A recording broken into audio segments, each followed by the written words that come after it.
The Overflow Revolution, Redefining Self-Care and Changing the World. Welcome, everyone, to another enlightening episode of the BlackCEO Podcast. Today, we're diving deep into a transformative conversation that has the power to revolutionize the way we think about self-care, boundaries, and our impact on the world. I'm thrilled to share with you the profound insights I gained from my recent interview with the extraordinary Dr. DeNita Square-Smith. Before we begin, let me tell you a bit about Dr. Square-Smith. She's not just a visionary leader in the realm of personal development and self-care. She's a force of nature, a beacon of wisdom in a world that often feels chaotic and draining. Her work has touched countless lives, empowering individuals to reclaim their peace and redefine their relationships with themselves and others. Dr. Square-Smith's approach to self-care and boundary setting is nothing short of revolutionary, and I'm excited to share her groundbreaking insights with you today. Now, picture this. You're standing at the edge of a vast, tumultuous ocean. The waves of life's demands crash relentlessly against the shore of your well-being. You've been told that to be a good person, a caring friend, a devoted family member, you must dive in head first again and again to rescue others from the stormy seas. You're exhausted, barely keeping your head above water, yet you keep swimming. Sound familiar? Well, my friends, what if I told you that this isn't just unnecessary, it's counterproductive? What if the key to truly helping others, to making a real difference in the world, isn't about drowning yourself in their problems, but about standing firm on the shore, strong and radiant, guiding them to safety? This is the crux of what Dr. Square-Smith calls the Overflow Principle, and it's about to change everything you thought you knew about giving self-care and making an impact. Let's start with a radical idea. Your peace is not for sale. It's not a commodity to be bartered away for approval, affection, or a misguided sense of duty. It's not a luxury to be indulged in only when everything else is taken care of. No, your peace is the foundation upon which everything else in your life is built. It's the bedrock of your well-being, your relationships, and your ability to contribute meaningfully to the world. Now, I can almost hear the collective gasp, but wait, you might be thinking, isn't that selfish? I'm here to tell you with the full force of Dr. Square-Smith's wisdom behind me that it's not just not selfish. It's absolutely essential. Here's why. We've been operating under a flawed model of giving. We've been taught that to be good, to be worthy, we must give and give and give, even when we have nothing left to give. We've been pouring from empty cups, scraping the bottom of the barrel, running on fumes, choose your metaphor, but the result is the same. We're exhausted, burned out, and ironically, less able to help the very people we're trying to support. Dr. Square-Smith introduces us to a revolutionary new paradigm. Give from your overflow, not from your cup. Let that sink in for a moment. We're not talking about giving from an empty cup. We're not even talking about giving from a full cup. We're talking about letting that cup overflow like a champagne tower at a Gatsby party, and then only then sharing the abundance. But here's the kicker. And to get to that point of overflow, you need to set some boundaries. And not just any boundaries. We're talking about boundaries so clear. They make crystal look cloudy. Boundaries so firm, they could withstand a Category 5 hurricane of guilt, manipulation, but we've always done it this way excuses. Now, I know what you're thinking. Boundaries in this economy, yes, my friends, especially in this economy, because let me tell you something. Your peace, your mental health, your emotional well-being, that's the real currency. And it's time we start treating it like the precious resource it is. Dr. Square-Smith shared a perspective that hit me like a ton of bricks wrapped in velvet. She said, self-care isn't selfish, it's self-preservation. And in a world that's constantly demanding more, preserving yourself isn't just important, it's revolutionary. Think about it. We live in a culture that glorifies the hustle, that puts burnout on a pedestal, that treats exhaustion like a badge of honor. We're out here treating our energy like it's an unlimited resource, like we can just keep withdrawing from the bank of self without ever making a deposit. But here's the truth bomb. That account can and will overdraft if you're not careful. So how do we start making those deposits? How do we fill our cup to the point of overflow? It starts with setting those boundaries we talked about earlier. But here's the thing about boundaries. They're not just about saying no to others. They're about saying yes to yourself. Dr. Square-Smith introduced me to a powerful exercise. She calls it the Peace Preservation Protocol. Fancy name, right? But don't let that intimidate you. It's simpler than you might think, and it starts with 3 questions. 1, what drains my peace? 2, what fills my cup? 3, what does my overflow look like? And now I want you to really sit with these questions. Don't just skim over them like you're scrolling through your ex's Instagram. Really dig deep. Because the answers to these questions, they were your roadmap to a more peaceful, impactful life. Now let's break it down. What drains your peace? Maybe it's that friend who always has a crisis right when you're about to relax. Or that relative who thinks your life choices are a personal affront to their existence. Or maybe it's something as simple as checking your work email after hours. Whatever it is, identify it, name it. Because you can't set a boundary if you don't know where to put the fence. Now, what fills your cup? This is where the magic happens. Maybe it's a morning meditation practice. Or a weekly dance class where you can shake off the stress like Taylor Swift shakes off the haters. Or maybe it's just 15 minutes of uninterrupted reading time with your favorite book. Whatever it is, make it non-negotiable. Treat it like the most important meeting of your day, because it is. And finally, what does your overflow look like? This is where we start to shift from self-care to world care. Because when your cup is overflowing, that's when you have the energy, the patience, the love to give to others without depleting yourself. Maybe your overflow looks like volunteering at a local shelter, or mentoring a young professional in your field, or simply being fully present with your loved ones without checking your phone every 5 minutes. But here's the real tea. This isn't a one and done deal. It's not like you set these boundaries once and then ride off into the sunset of eternal peace. No, my friends, this is a daily practice. It's a constant negotiation between your needs and the demands of the world around you. And let me tell you, it's not always easy. There will be people who don't understand, who push back, who try to make you feel guilty for prioritizing your peace. But here's what Dr. Square-Smith taught me. Their reaction to your boundaries is not your responsibility. Your peace is.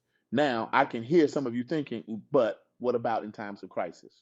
Surely then we need to give even if our cup isn't full. And you're right, life isn't always neat and tidy.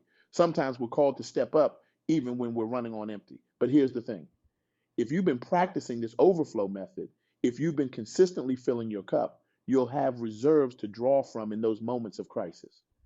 You'll be able to give without completely depleting yourself. And that, my friends, is the real game changer. Because when you're operating from a place of overflow, you're not just surviving, you're thriving. You're showing up as your best self, not just for you, but for everyone around you.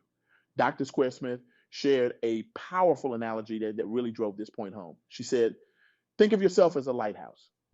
A lighthouse doesn't run around the ocean trying to save ships. It stands strong, shines its light, and guides others to safety.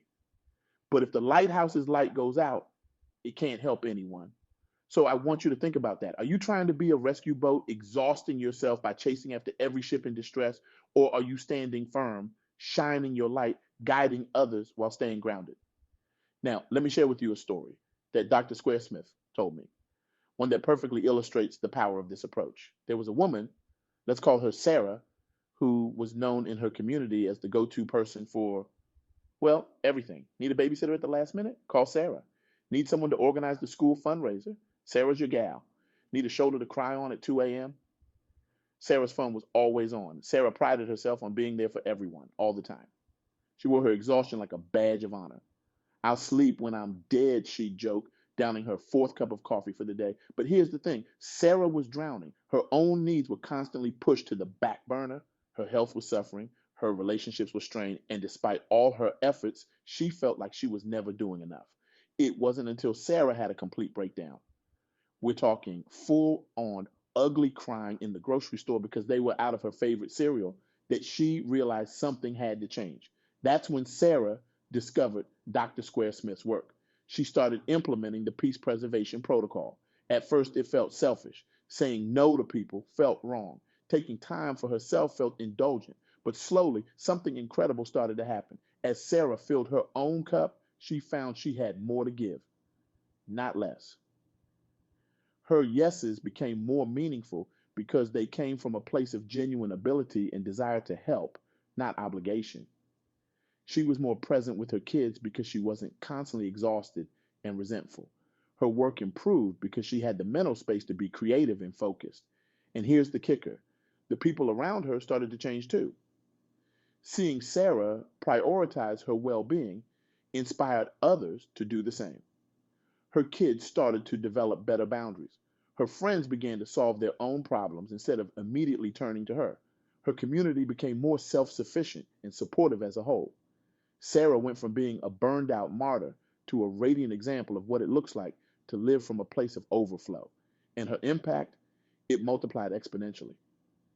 This story illustrates a crucial point. When we operate from overflow, we don't just change our own lives, we change the world around us. We model healthier behavior. We inspire others to prioritize their well being. We create a ripple effect of positive change that extends far beyond ourselves. Now, I know what some of you might be thinking. This all sounds great, but how do I actually put this into practice? How do I start setting these boundaries and filling my cup when I'm already running on fumes? Well, I'm glad you asked, because Dr. Square-Smith shared some practical steps to get us started on this journey. Step 1, start small. You don't have to overhaul your entire life overnight. Begin with one boundary. Maybe it's deciding not to check work emails after 7 p.m. or saying no to that weekly commitment that always leaves you feeling drained. Choose one thing and stick to it. Step 2, communicate clearly. When you're setting a new boundary, be clear about what you're doing and why. You don't need to over-explain or apologize, but you can be kind and firm. Something like, I've realized I need more downtime in the evenings to recharge, so I won't be checking emails after 7 p.m. anymore. I appreciate your understanding. Step 3, prepare for pushback. Remember, people are used to you operating in a certain way. When you change that, some might resist. That's okay. Stay firm. Mind yourself why you're doing this, and remember, their reaction is about them, not you. Step 4, practice self-compassion. You might slip up sometimes, and that's okay. This is a journey, not a destination. Be kind to yourself as you learn and grow. Step 5, celebrate your wins. Did you successfully maintain a boundary? Did you prioritize filling your cup? Celebrate that. Too often we focus on what we didn't do rather than acknowledging our progress. Now, here's where it gets really interesting. Dr. Square-Smith emphasized that this isn't just about individual well-being. This is about creating a ripple effect of positive change in our communities and our world. Think about it. When you're operating from a place of overflow, you're showing up as your best self in every area of your life. You're a better partner, a better friend, a better colleague, a better leader. You have the energy and clarity to tackle big problems, to innovate, to create. Moreover, you're modeling healthy behavior for others. In a world that often glorifies burnout, you're demonstrating that it's not only okay, but necessary to prioritize your peace. You're giving others permission to do the same. And here's the really beautiful part. As more people adopt this mindset, as more of us learn to give from our overflow rather than depleting ourselves, we create a culture of abundance rather than scarcity. We shift from a world where everyone's fighting for scraps of energy and peace to one where we're all operating from a place of fullness and generosity. But let's be real for a moment. This isn't always going to be easy. There will be days when it feels like the world is conspiring to drain your cup faster than you can fill it. There will be people who don't understand, who might even resent your new boundaries. There will be times when guilt creeps in, whispering that you're being selfish. In those moments, I want you to remember this. Your peace is not for sale. It's not negotiable. It's not a luxury. It's a necessity. And by prioritizing it, by filling your cup to the point of overflow, you're not just taking care of yourself. You're better equipped to take care of others and make a positive impact on the world. So here's my challenge to you. It's time for a revolution, an overflow revolution. I want you to commit right here and now to prioritizing your peace, to filling your cup, not just to the brim, but to overflowing, to setting boundaries that protect your well-being and amplify your impact.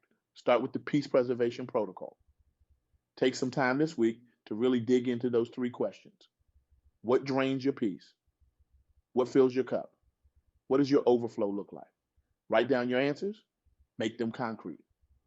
And then choose one boundary to set based on what you discover. It might feel uncomfortable at first. You might feel guilty. You might worry about what others will think.